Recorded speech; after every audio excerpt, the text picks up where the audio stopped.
Halo semuanya, kembali lagi bersama kelompok 14. Nah, pada materi hari ini kami akan membahas carbon footprint pada pipa PVC. Nah, sebelum masuk ke materi, kami akan memperkenalkan anggota dari kelompok 14. Yang pertama ada Muhammad Hairul Aswan dengan NIM 057. Yang kedua ada Sanidia Wiratama dengan NIM 088. Yang terakhir ada Heralda Alicia dengan NIM 094. Nah, berlanjut ke materi. Yang pertama saya akan menjelaskan mengenai carbon footprint. Menurut WHO, jejak karbon atau carbon footprint adalah ukuran dampak aktivitas terhadap jumlah karbon dioksida yang dihasilkan melalui pembakaran bahan bakar fosil dan dinyatakan sebagai berat emisi karbon dioksida yang dihasilkan dalam ton.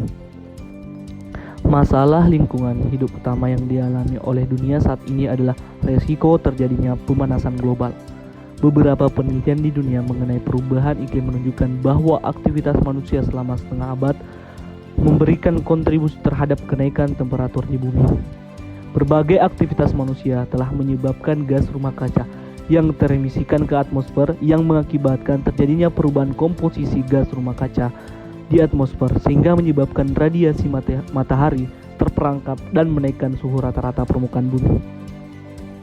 Nah, pipa PVC sendiri merupakan polimer termoplastik urutan ketiga dalam hal jumlah pemakaian di dunia setelah polietilena dan polipropilena.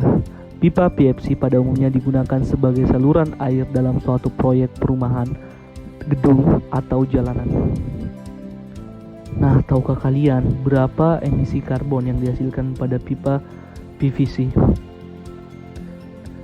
Faktor emisi karbon pada pipa PVC yang pertama ada emisi CO2, yang kedua ada emisi CH4, dan yang ketiga ada emisi N20. Terlihat seperti pada slide tersebut. Sehingga ditotalkan, total emisi gas rumah kaca dari kegiatan pabrik PVC pada tahun 2021 sebesar 1.353.485,152 ton karbon dioksida per tahun. Nah, adapun pencegahan carbon footprint. Pemerintah Indonesia menaruh perhatian yang besar terhadap permasalahan ini dengan berkomitmen menurunkan emisi gas rumah kaca. Nah, dalam pidato Bapak Presiden Jokowi menyatakan bahwa komitmen Indonesia dalam mengurangi emisi gas rumah kaca sebesar 29% dengan usaha sendiri dan 41% dengan bantuan.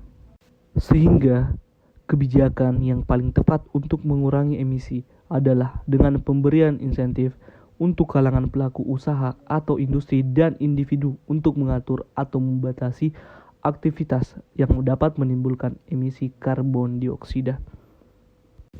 Nah, itulah tadi pembahasan mengenai carbon footprint pada pipa PVC.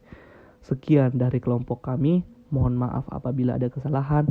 Sampai jumpa di pertemuan selanjutnya. Dadah.